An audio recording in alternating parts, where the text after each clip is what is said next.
नमस्कार दोस्तों, पीसीएस पाठशाला में आप सभी का स्वागत है। बहुत ही ज़रूरी सूचना आप लोग को देनी है। देखिए दोस्तों, मुहिम तेज हो चुका है और यहाँ आप लोग देख रहे हैं सूबे के मुख्यमंत्री योगी जी को पत्र लिखे जा रहे हैं, लगातार फैक्स के माध्यम से भेजे जा रहे हैं और यहाँ पर देखिए प्रारंभ हो चुका है और आप लोग भी ऐसा कुछ कर सकते हैं। यहाँ पर देखिए यह पत्र भेजा गया है एकेडमिक के संबंध में, सीएम योगी जी को यह पत्र भेजा गया है। यहाँ पर देख सकते हैं 6 दिसंबर का ही पत्र है। तो देखिए सेवा में श्रीमान माननीय योगी मुख्यमंत्री जी उत्तर प्रदेश शासन विषय बेसिक शिक्षा भर्ती नियमावली में एकेडमिक अंकों को चयन सूची में जोड़े जाने के फलस्वरूप अधिक अंकों से परीक्षा उत्तीर्ण होने पर भी नियुक्ति से वंचित अभ्यर्थियों का योग्यता को प्राथमिकता देने वाली सरकार को प्रार्थना पत्र, यह प्रार्थना पत्र दिया गया है। और इस प्रार्थना पत्र को आप लोग डिस्क्रिप्शन में लिंक है टेलीग्राम का, टेलीग्राम को ज्वाइन कर लेंगे तो यह प्रार्थना पत्र आपको टेलीग्राम पे मिल जाएगा और मैं टेलीग्राम पर ही आपको फैक्स नंबर भी उपलब्ध करा दूंगा। बहुत सारे जो भी सीएम या डिप्टी सीएम हैं सबके फैक्स नंबर आप लोग को उपलब्ध हो जाएंगे। अगर आपकी भी आवश्यकता हो, अगर आप भी चाहते हैं तो इस तरह के पत्र लगातार प्रेषित कर सकते हैं। यहाँ पर देखिए, और इस वीडियो को भी शेयर करिएगा क्योंकि यह सारे डाटा मैं आप लोग को दे रहा हूँ। मैं फैक्स नंबर भी आप लोग को प्रोवाइड कराऊंगा और यह जो आपका यह जो दस्तावेज है, यह जो प्रार्थना पत्र है, यह प्रार्थना पत्र भी मिल जाएगा। वैसे अगर आप लोग अपने तरीके से चाहते हैं तो अपने तरीके से अपना प्रार्थना पत्र अलग बना सकते हैं। यहाँ पर देख सकते हैं प्रार्थना पत्र दिया गया है एकेडमिक के जो भी एकेडमिक की वजह से वंचित रह गए छात्र उन्होंने दिया है। यहाँ पर देख लीजिए पूरी बात। देखिए, महोदय सादर करुणापूर्ण निवेदन है कि हम सभी अभ्यर्थी 69,000 शिक्षक भर्ती उत्तीर्ण किंतु चयन से वंचित हैं। जिस भी बंदे ने यह फैक्स किया हुआ है, पूरी तरह से आपके दिल की बात है। आप सभी लोगों की इस वीडियो को शेयर जरूर करिएगा। हम सभी अभ्यर्थियों ने 100 में से 100 से लेकर 115 अंकों को प्राप्त किया है किंतु हम सभी पूर्व के शैक्षिक मूल्यांकन की अवधि में उत्तीर्ण हुए हैं। अतः हमारे अंक पत्रों में आज की तुलना में कम अंक अंकित हैं।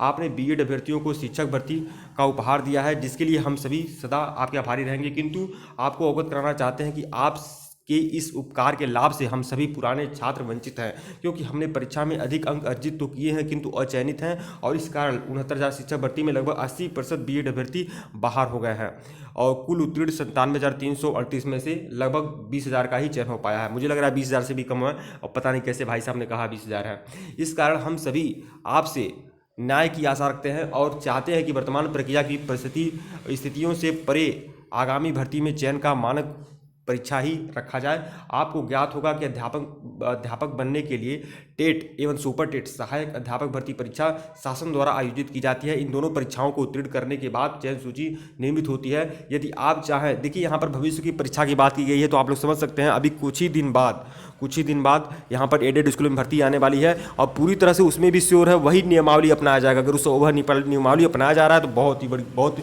अब फार्म भरने का कोई मतलब ही नहीं है। जितने भी बीएड वाले हैं फालतू का इसमें भी अपना निवेश करेंगे और अपनी एनर्जी लगाएंगे, कोई मतलब नहीं है।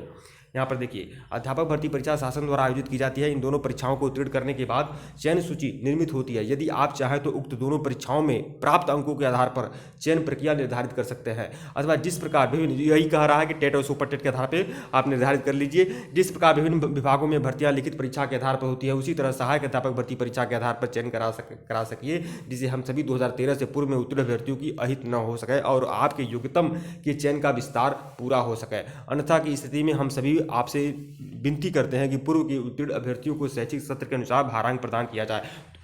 देखिए, साथ ही इस बिंदु पर आप ध्यान आकर्षण करना चाहते हैं कि तो देखिए, हमको भारांक कुछ नहीं चाहिए, ये सब मैटर नहीं है, लेकिन कुल मिलाकर आप पूरी तरह से जो यूपी टेट या सुपर टेट के बेस पे ही आप कराएं, एकेडमिक न हो लागू। साथ ही इस बिंदु पर आपका ध्यान आकर्षण करना चाहते हैं कि पूर्ववर्ती सरकारों से भ्रष्टाचार और नकल की परंपरा रही है जिसका प्रभाव पूर्व के परीक्षा परिणामों में व्यापक ढंग से पड़ा है और पूर्ववर्ती सरकारें इसलिए शैक्षिक मेरिट और साक्षात्कार को प्राथमिकता देती थीं, जिस पर वर्तमान सरकार ने अंकुश लगाने के लिए कठोर कदम उठाए हैं। साक्षात्कार समाप्त कर आपने योग्यता को प्राथमिकता देते हुए सरकारी नियुक्तियों में भ्रष्टाचार रूपी पाप का मर्दन किया है। साथ ही अधिकांश नियुक्तियां परीक्षा आधारित चयन प्रक्रिया के द्वारा प्रारंभ की जाती हैं। आपके शासनकाल में सर्वाधिक नियुक्तियां विभिन्न विभागों में अभी तक हुई हैं, जिसका श्रेय आपके कुशल मार्गदर्शन को जाता है। इस तरह बातें भी कर दी जा रही हैं। तो यहाँ पर देख सकते हैं, यह भी और भी बहुत सारी बातें हैं। तो जिस भी बंदे ने यह आपका समस्त 2013 के पूर्व उत्तीर्ण बीएड छात्र की तरफ से यह जो प्रार्थना पत्र दिया गया है, फैक्स के माध्यम से दिया गया है, सीएम और डिप्टी सीएम दोनों लोग को दिया गया है। तो आप लोग इसे ही आप लोग फॉरवर्ड कर सकते हैं, या फिर अपने तरीके से जो भी कुछ आपका प्रार्थना पत्र अलग अलग होता है तो आप लोग अपना प्रार्थना पत्र दे सकते हैं। अगर एकेडमिक नहीं रुका तो फिर आगे बहुत ही दिक्कत होगी। किसी भी बेस पर अब 40 अंक का एकेडमिक छोड़िए, 4 नंबर का भी एकेडमिक आप बर्दाश्त मत करिए। अन्याय बर्दाश्त करना नहीं चाहिए।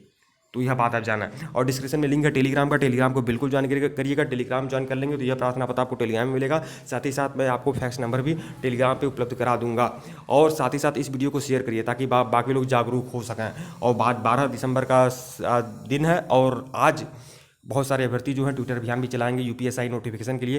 13 दिसंबर का जो दिन मुकर्रर किया गया, हालांकि मुझे लग रहा है कि बहुत से लोग अभी निराश हैं। वो मुझे नहीं लग रहा कि 13 दिसंबर को जिस तरह ट्विटर अभियान होने वाला है 22,000 सीटों के लिए, किसी तरह का कोई ट्रेंड हो पाएगा, क्योंकि बहुत सारे लोग तो कहीं शेयर फेयर ही नहीं कर रहे हैं, कोई जान ही नहीं रहा है। और 14 दिसंबर को अकस्मात वहाँ पहुँचेंगे और 14 दिसंबर को जो लोग पहुँच रहे हैं उनके भी भिन्न भिन्न मुद्दे हैं। कुछ लोग एमआरसी के लिए बात कर रहे हैं। भाई अब कुछ होने वाला थोड़ी, एमआरसी में अब कुछ नहीं होने वाला है। जो नियुक्ति पत्र पाग हैं आप उनकी नियुक्ति पत्र छोड़ नहीं सकते हैं, उसमें अब कुछ उखड़ने वाला नहीं है। एमआरसी में याद रखिएगा, जिससे उखड़ने वाला है वह उखाड़ लीजिए। 22,000 सीटें ही ऐड हो सकती हैं, वह आप करा सकते हैं। जो करने वाला चीज़ है वह आप पर फोकस करिए। तो 14 दिसंबर को बहुत सारे लोग इकट्ठा होंगे, लेकिन आपका मेन मकसद, मेन मोटो होना चाहिए कि हमको 22,000 सीटें ऐड करानी है। यह मेन मोटो होना चाहिए। डिस्क्रिप्शन में लिंक है टेलीग्राम का, टेलीग्राम को बिल्कुल ज्वाइन करिएगा। ज्वाइन कर लेंगे तो यह आपको मिल जाएगा। देखिए यही है पूरा आप लोग देख सकते हैं, यहाँ पर आप लोग देख सकते हैं, यही है फैक्स नंबर पूरा है आपका। और यह अलग अलग फैक्स नंबर है, सीएम, डिप्टी सीएम और दोनों डिप्टी सीएम का और फिर सीएम जी का, और यह फैक्स नंबर है। इस तरह से आप लोग अपने अपने प्रार्थना पत्र दे सकते हैं, लगातार प्रार्थना पत्र दे सकते हैं। जो काम डिजिटल माध्यम से कर सकते हैं वह कर सकते हैं। वीडियो को लाइक और चैनल को सब्सक्राइब करिएगा दोस्तों। धन्यवाद आप लोग को, और टेलीग्राम को बिल्कुल ज्वाइन करिएगा। धन्यवाद।